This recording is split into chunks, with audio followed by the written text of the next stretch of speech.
अस्सलामुअलैकुम वरहमतुल्लाहि वबरकातुहू। इस वक्त जहां मैं खड़ा हूं इसके पीछे खेमा है जो करबला के जंग के मैदान में जो है बनाया गया था, और दोनों तरफ से जो लड़ाई होने वाली थी यानी कि यजीद मलून की तरफ से और सरकार मौला हुसैन अलैहिस्सलाम की तरफ से जो भी लोग इसमें हिस्सा ले रहे थे उन सब के लिए रुकने का इंतजाम यहाँ पे किया हुआ था। तो खेमा वो जगह होती है जहाँ पे जानवरों से लेकर इंसानों तक के सबके लिए रुकने के लिए जगह बनाई जाती है। तो आइए इसकी ज़ियारत जो है अंदर से भी करते हैं और चीज़ों को थोड़ा बारीकी से समझने की कोशिश करते हैं।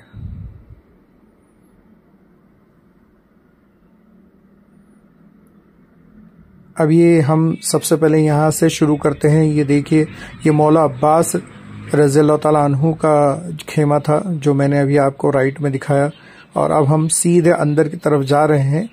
और यहाँ पे एक ज़रूरी चीज़ देखिए कि राइट साइड में आप देख रहे हैं ये जो वाइट वाइट बने हुए हैं, ये तमाम जानवरों के लिए, घोड़े, ऊंट वगैरह उन सब के लिए बनाया हुआ था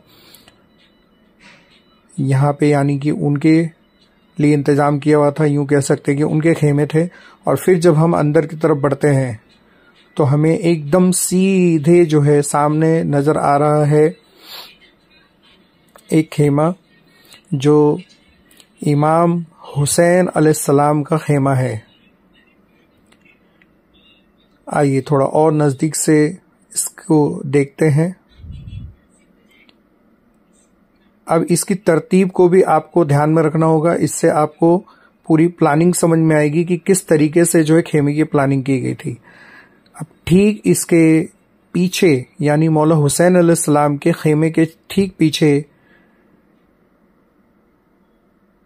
ज़ैनब सलामुल्लाह अलैहा का खेमा है।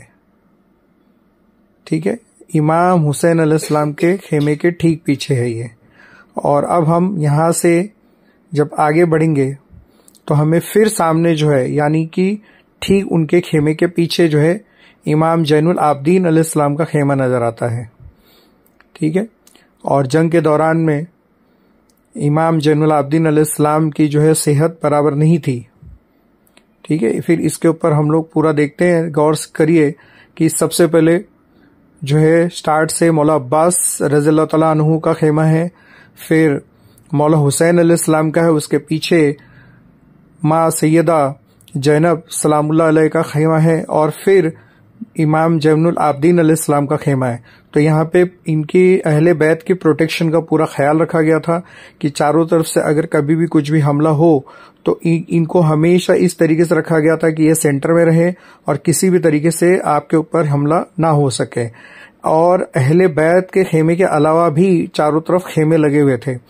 ये वो नक्शा है जिसमें आप देख सकते हैं कि किस तरीके से दोनों तरफ से जो है खेमों का इंतजाम किया गया हुआ था, यानी यजीद मलून की फौज का खेमा कैसे लगाया हुआ था और इमाम हुसैन अलैहिस्सलाम की फौज के लिए जो खेमा था वो कैसे लगाया हुआ था।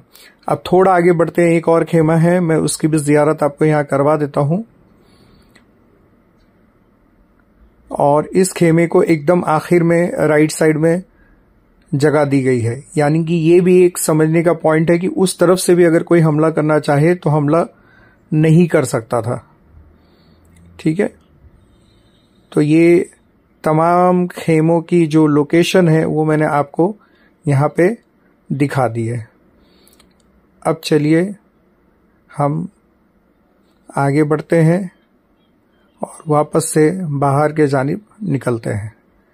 तो ये जितनी भी खेमों की तरतीब थी, किस तरीके से इन्हें सेट किया गया था, वो मैंने आपको पूरा समझाया। ये सारा इलाका भी खेमे के अंडर ही आता है।